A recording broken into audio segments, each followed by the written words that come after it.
저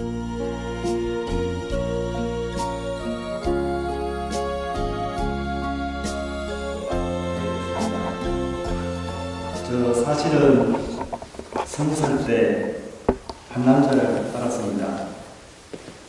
그리고 그 남자에 대해서 그동안 있었던 일에 대해서 숨기고신 사실대로 다 말했습니다. 심각하게 얘기를 듣고 있던 여부가 고개를 숙이고 있던 아내를 보며 나지막히 얘기했습니다. 저에게도 사실은 한 남자가 있었습니다. 아, 너무 어려운가요? 좀 분위기가 좀 설명할 것 같아서 한 가지 더 얘기해 보도록 하겠습니다. 어느 날 한 부부가 있었는데 그 아내가 남편에게 말했습니다. 여보, 만일 지구가 4분 뒤에 멸망하게 된다면 당신은 마지막으로 뭘 하시겠어요? 그러자 남편이 아내에게 말했습니다. 나는 당신과 마지막으로 뜨거운 사랑을 나누고 싶어. 그러자 아내가 남편을 돌아보며 뭐라고 말했는지 혹시 아시는 분? 경험이 없으신 것 같아요. 예, 이렇게 얘기했답니다. 그럼 나머지 3분은 뭐 하지요? 예. 혹시 제 얘기에 들으시는 동안 속으로 3분 동안 나는 뭐 하지? 혹시 그렇게 생각하시면 안 됩니다. 예. 오늘 저희 강의 주제는 살며 사랑하며입니다. 강의 원고를 준비하면서 사실 무슨 내용으로 이렇게 말을 이렇게 해야 될지 참 고민이 많이 되었습니다. 그러면서 지난날에 제 삶을 돌아보는 계기도 되었고, 제가 주님께 받은 은총과 사랑이 참 너무나도 크기 때문에 오늘 이 시간을 빌어서 부족하지만 또 부끄럽지만 저의 삶의 이야기를 통해 하나님의 사랑을 함께 느꼈으면 하는 마음에서 이 주제를 정했습니다. 오늘 우리는 또 하루 바쁘게 살았습니다. 아침에 일어나기가 바쁘게 그것저것 출근 준비를 하고 또 가족을 위해 아침상을 차리고 또 아이들 가방도 챙겨주고 또 정신없이 또 화장을 하고 그런 바쁜 가운데도 잔소리는 늘 따라다니죠. 그런데 또 원하지 않는 상황이 또 벌어지면 마음이 더욱더 즐겁지 않습니다. 전날 밤에 부부싸움을 하고 아침에 눈이라도 마주치면 왠지 누구세요 하는 표정으로 서로 좀 뭔가 어색한 기운이 흐르고 또 자녀들은 뭐 그리 대단한 일 한다고 아침부터 건드리지 말라고 얘기하고 또 시부모님은 그렇게 또 어디가 괜찮은지 또 상관을 하시는지 정말 속이 상할 때가 많습니다. 이렇게 매일의 일상은 우리를 참 고단하게 합니다. 가끔 소소한 기쁨도 있지만 어둡고 긴 터널을 지나야 할 때도 있습니다. 가족 때문에 힘들기도 하고 또 주위 사람들로 인해 상처받기도 합니다. 그런 세월의 흔적들로 차곡차곡 쌓여진 것이 우리의 인생이 아닌가 그런 생각을 해봅니다. 그런데 어쨌든 우리는 지금 여기까지 왔고 또 오늘 이렇게 살아가고 있습니다. 이 세상에 숨쉬고 있는 동안은 삶은 계속 이어집니다. 비록 어제는 힘들고 불행했지만 오늘은 기쁘고 행복한 날도 있습니다.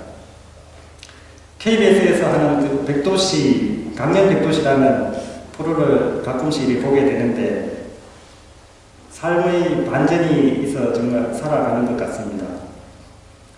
거기 나오는 주인공들의 이야기를 보면 인생은 시련의 시간이 지나고 나서야 비로소 그 의미를 알게 된다는 것 같습니다. 그러고 보면 사연 없는 사람이 없듯이 저 역시도 시련의 시간이 참 많았습니다. 저는 문경 가은이 고향입니다. 고향은 땅이 아니라 사람이라고 부릅니다. 그건 아마도 간직하고 싶은 추억과 사람 냄새가 배어있는 곳이기 때문인 것 같습니다. 하지만 저에게는 고향 하면은 정말 기억하고 싶지 않은 시간들이 너무 많았습니다. 저희 아버지는 광부로 일하셨는데 힘든 노동을 하시면서도 누구보다 은주 가무를 사랑하셨습니다. 제가 어릴 때는 정말 광산이 잘 되었습니다. 그래서 기생집이 정말 많았습니다. 아버지는 힘들게 부신 돈을 저희 자식들보다는 지역사회에 다 환원하셨습니다. 그 때문에 어머니께서 직접 생활 전선에 나가시게 되었는데 그런 어머니를 또 아버지는 얼마나 사랑하셨는지 의심병이 나셔서 집안은 하루가 멀다 하고 전쟁터였습니다. 아직 봄철도 아닌데 개나리가 막 피고 살림살이들은 여기저기 돌아다니고 어머니는 결국 쫓겨나시고야 아버지는 술이 취해 잠이 드는 생활이 허다했습니다. 저는 어린 나이에 죽은 듯이 있다가 아버지께서 잠들면 그제서야 문을 열어주어서 어머니가 들어오게 하셨습니다. 그야말로 저는 자기소개서를 쓰면 아마 불우한 환경에서 자랐다고 그렇게 시작했을 것 같습니다.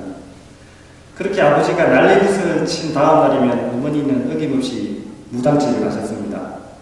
가셔서 없는 돈에 거금을 주고 무엇인가에도 그렇게 치성을 드렸는데 어린 제 눈에는 그때 아버지가 빨리 돌아가시게 해달라고 비는 것 같았습니다.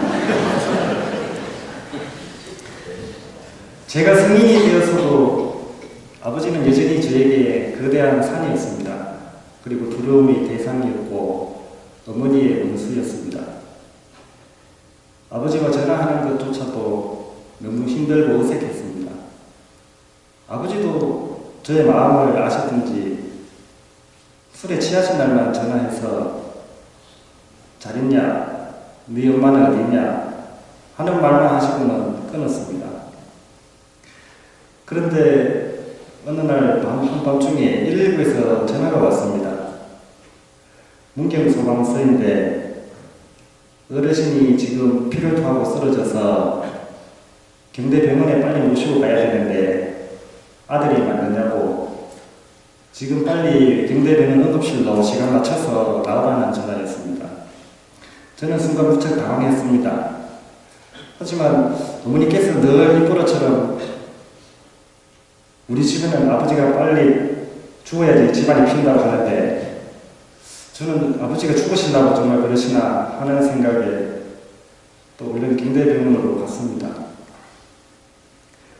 그런데 그날 이후 10년 가까이에 1년에 서너 차례 연중 행사로 119에서 전화가 왔고 그러면 저는 자다가 일어나서 경대병원 응급실로 와서 하룻밤을 지새고 며칠 있다가 아버지를 퇴원시키고 하는 생활을 반복하였습니다. 아버지의 병은 간경화였습니다. 왼발에 젊어서 고생시키면 늙어서는 마누라나 자식들 눈치 보며 사신다고 그러시는데 저희 아버지는 완전 예외였습니다. 저에겐 아버지가 제 십자가였습니다. 저는 주님께 저희 아버지를 변하게 해주시든지 아니면 빨리 데려가셔서 저희 가족들이 좀 편히 살 수 있도록 해달라고 빌었습니다. 그것이 아버지에게도 또 저희에게도 가장 좋은 길이라고 생각했습니다. 그렇게 힘들고 고통스러운 시간이 흐르던 어느 날 아버지에게서 전화가 왔습니다. 그러면 뜬금없이 성당에 나가고 싶다는 거였습니다. 저는 아버지가 변하셨나? 정말 안 하던 행동을 하면 돌아가신다 그랬는데 정말 돌아가시려고 그러시나? 별 생각이 다 들었고 고향 성당에 아버지를 모시고 갔습니다. 그런데 몇 번 나가시고는 건강 상태가 너무 안 좋아지셔서 중환자실에 입원을 하셨습니다. 그런데 참 이상한 일이 일어났습니다. 제가 아버지를 10년 가까이 병원에 모시고 다니면서 아버지 걱정보다는 제가 힘들고 귀찮다는 생각만 했었는데, 그날따라 처음으로 병으로 늙고 초라해진 아버지의 모습이 제 눈에 들어왔습니다. 그렇게 두려웠던 아버지가, 그렇게 믿고 원망스러웠던 아버지가 입에 호스를 물고 고통을 참으시며 신음하는 모습을 바라보니 아버지의 인생도 참 너무 불쌍했습니다. 광부로서 험한 인생을 살아오신 아버지, 정말 행복하셨을까? 아내와 자식으로부터 버림받았다고 생각하지는 않으셨을까? 혼자 병고에 시달리며 얼마나 외로웠을까? 저는 가슴이 미어졌고 아버지를 미워하며 산 지난 세월이 너무 후회되었습니다. 저는 더 늦기 전에 아버지를 포항으로 모시기로 했습니다. 문경에서 포항까지 아버지와 함께 구급차를 타고 오면서 주님께 기도드렸습니다. 아버지와 화해하고 싶으니 조금만 기다려달라고, 아버지를 사랑할 수 있는 시간을 조금만 더 허락해달라고 전하였습니다. 이렇게 그냥 가시면 평생 제가 부효자식이 되니까 제발 도와달라고 매달렸습니다. 저는 하염없이 눈물을 흘렸고 그때 저는 아버지를 사랑으로 받아들였습니다. 그리고 아버지는 포항에 오시자마자 3일 뒤에 돌아가셨습니다. 대세를 받으시고 하나님 품에 안기셨습니다. 어머니는 아버지가 돌아가신 후에는 미신을 더 이상 믿지 않으시고 성당에 나와 세례를 받으신 후 지금은 아버지를 위해 기도하고 계십니다.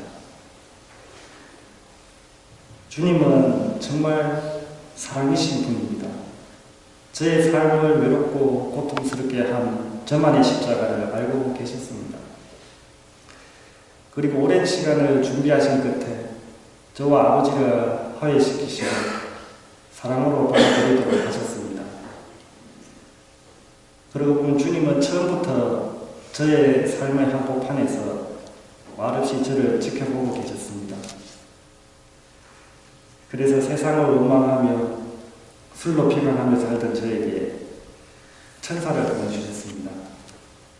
천사는 저에게 살아가는 기쁨과 즐거움을 알게 해주었고 나도 행복하게 살 수 있다는 희망을 품게 해주었습니다. 그리고 무엇보다도 주님께 저를 인도했습니다. 그리고 나중에야 저는 알았습니다. 주님께서 이미 저를 사랑하고 계셨음을, 그 힘들었던 시절에도 항상 저와 함께 계셨음을, 세례를 받는데 눈물이 났습니다. 당신의 사랑을 알게 해주신 주님의 너무 감사하였고 또 무엇보다도 이렇게 좋으신 분을 내게 알려준 천사가 너무 고마웠습니다. 그 천사는 저에게 언제나 빛나는 보석이자 저의 심장 박정아 헬레나입니다.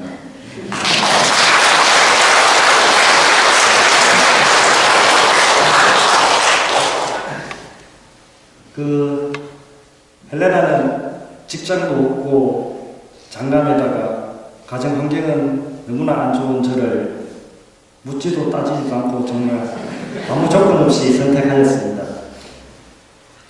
그리고 우유부단한 저의 성격 탓에 친구들과 어울려 공부에 전념할 수 없었던 저의 미래를 위해서 결혼부터 하자고 무조건 자기만 따라오라고 했습니다.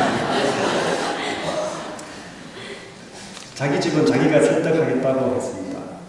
나중에 알고 보니 오빠에게는 임신을 했다고 거짓말을 했습니다. 우여곡절 끝에 우리는 우선 약혼부터 했습니다. 그리고 한 집에 살면서 헬레나는 직장을 다니며 돈을 벌고 저는 법원 공무원 시험 준비를 했습니다. 저는 어떻게든 헬레나에게 보답을 하려고 꼭 합격하게 해달라고 성모님께 정말 매일같이 열심히 묵주기도를 바쳤습니다.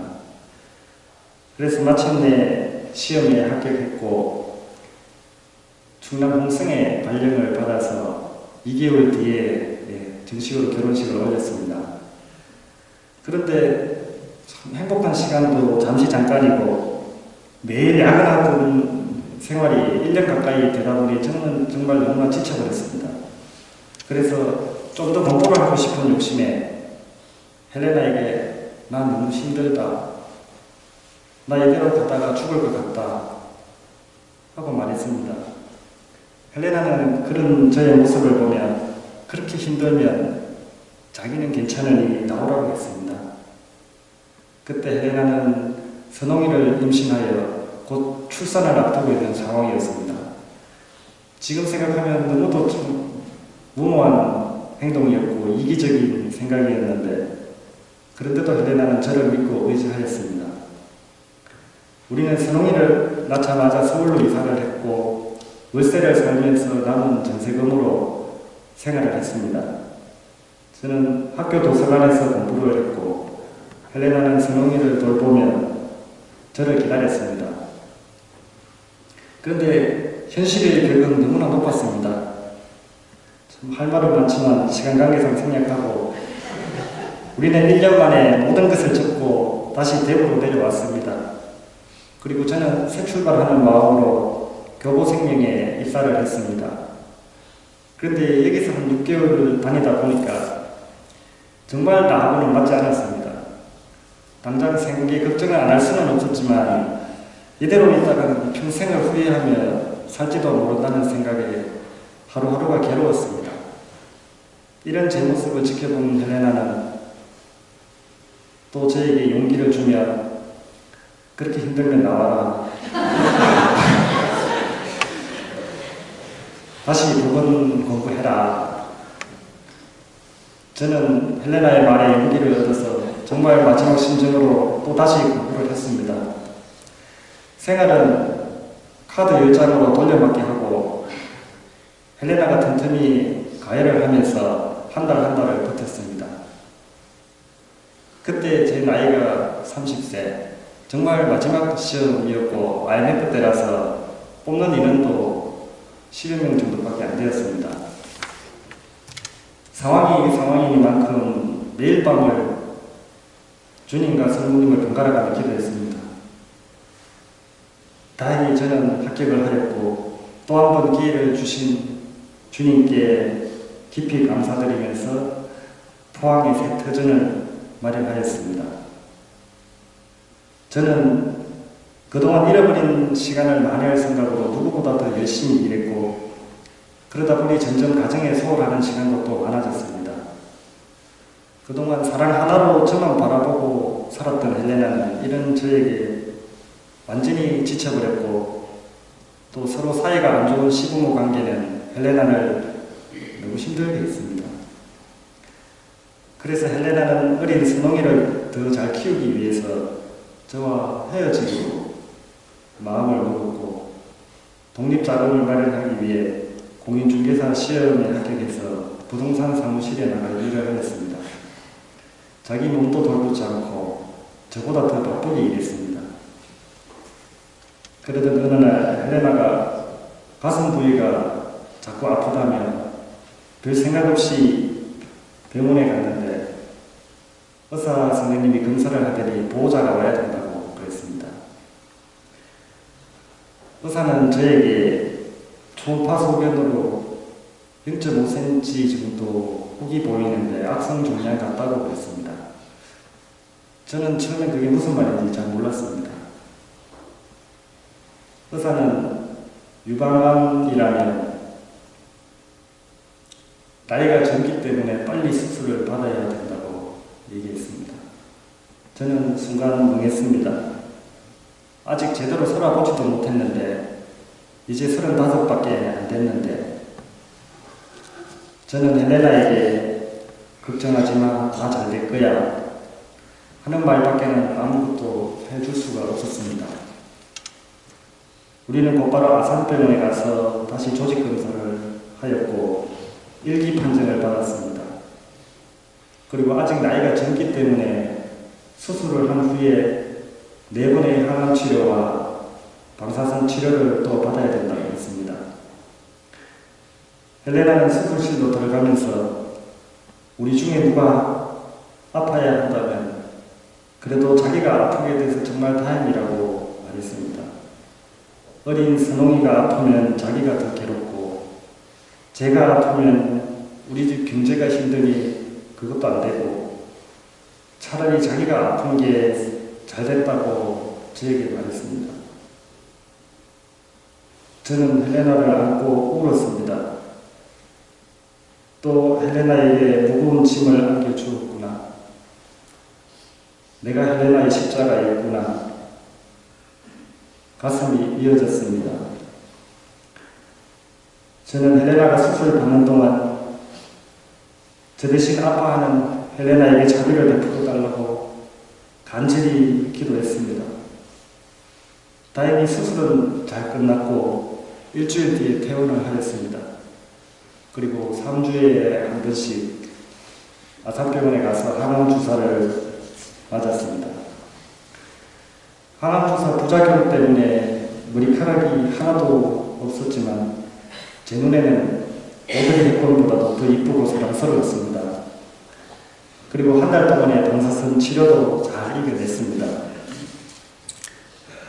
그 힘겹고 고통스러웠던 시간도 벌써 10년 가까운 세월이 흘렀습니다. 돌이켜보면 지난 시간 흘린 눈물과 고통은 앞으로 살아갈 기쁨을 얻기 위한 과정이었던 것 같습니다. 그리고 제 삶의 모든 시간마다 주님께서 함께 하셨습니다. 매일 미사책 오늘의 묵상글에 보니 프란치스코 교황님께서 이런 말씀을 하셨습니다. 순간의 주인은 인간일지 모르지만 시간의 주인은 하나님이시라고. 저의 하루가 웃는 날도 있고 또 힘겨운 날도 있지만 그 어떤 시간도 주님은 저를 혼자 있게 하지 않으셨습니다. 그리고 제가 시련의 무게를 견뎌낼 수 있도록 힘을 주셨습니다. 그래서 이 세상에 참을 수 없는 고통은 없다라는 말이 있는 것 같습니다. 그리고 그 고통의 끝에는 언제나 주님의 사랑이 있었습니다. 만일 제가 주님을 알지 못했으면 어땠을까 생각해 보았습니다. 저의 성격으로 볼 때 세상에 잘 순응하고 착하고 열심히 살았을 것입니다. 그러다가 시련이나 고통이 오면 온갖 근심 걱정으로 어서 빨리 이 고통이 지나가기만을 기다리며 괴로워했을 것입니다. 그러면서 내 인생의 짐은 왜 이리 무거운지 신세한탄을 하며 세상을 원망하며 살았을 것입니다. 그러나 주님을 알게 된 지금은 주님의 사랑을 생각하며 고통을 받아들입니다. 물론 고통이 괴롭고 힘들기는 합니다. 언제 끝날지도 모릅니다. 하지만 희망을 잃지 않고 참고 기다립니다. 고통도 사랑이며 은총이라는 것을 배웠기 때문입니다. 그리고 그 고통도 지나갑니다. 하지만 사랑은 남습니다. 하나님께서는 세상을 사랑하시어 외아드님을 보내주셨고 그 외아드님은 우리를 사랑하시어 스스로 고통의 길을 가신 것을 알기 때문에 저도 하나님이 사랑하신 이 세상을 사랑하려고 합니다. 어느 시인이 이렇게 말했습니다. 술은 입으로 들어오고 사랑은 눈으로 들어온다고. 아무렇게 쓰이는 나무 한 그루도 아름답게 보이고 무성하게 자라는 잡풀마저도 사랑스럽습니다. 주님께 감사하여라. 그 좋으신 분을 영원도 하시어라. 그 사랑이여. 많이 들어보신 구절이죠? 네. 예, 주일 미사 때 부르는 화답송입니다. 그리고 제가 평소에 즐겨 부르는 노래이기도 합니다. 다 함께 한번 같이 불러보도록 하겠습니다. 예. 주님께 감사하여라 그 좋으신 분을 영원도 하시려라 그 사랑이여. 예, 감사합니다. 오늘 하루 오늘 하루 인생의 여행길에서 어떠셨습니까? 많이 힘들고 외로우셨다면 조금만 더 힘내십시오. 주님의 사랑이 기다리고 있습니다. 또 죄를 많이 지었다고 너무 자책하지 마십시오. 사랑은 모든 것을 덮어준다고 합니다. 오늘 내게 일어난 사소한 것 하나라도 모두 주님의 사랑으로 만들어진 것입니다. 우리는 그저 사랑으로 기쁘게 살면 됩니다. 그래서 만들어진 노래도 있습니다. 그래서 눈치채신 것 같은데 같이 불러주시면 감사합니다. 오늘은 주님께서 마련하신 날, 이 날을 기뻐하자, 춤을 추자. 예, 좀 기뻐지셨습니까? 예, 맞습니다. 우리가 할 일은 그저 춤추고 기뻐하면 됩니다. 100세 시대를 맞이하여 본당의 경로위원장으로서 감히 추천해드립니다. 무병장수 하시고 싶으시면 이 노래를 하루 3번, 아침에 눈 뜨자마자 한번, 점심 먹고 한번, 저녁에 자기 전에 한번 보약 먹듯이 먹으십시오. 근심 걱정 다 사라지고 매일매일이 행복해질 것입니다. 부작용 절대 없습니다. 과다 복용하면 더욱 좋습니다. 효과 금방 나타납니다. 혹시 아직까지도 3분 동안 뭘 할지 계속 고민하고 계셨던 분은 이 노래를 지금 3분 동안 열심히 들으십시오. 주님의 영광이 함께 하실 것입니다. 지금까지 재미없는 이야기 잘 들어주셔서 감사드립니다.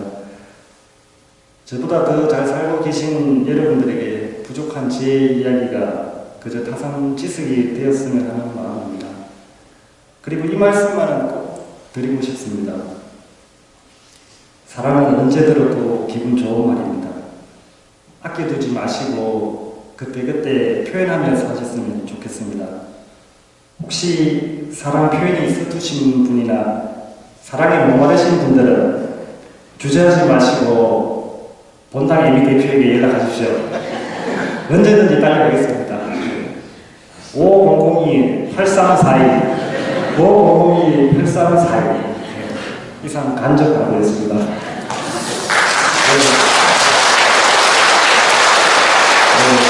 이제 본방으로 돌아와서 사랑합니다. 주님, 당신과 함께라서 언제나 행복합니다. 감사합니다.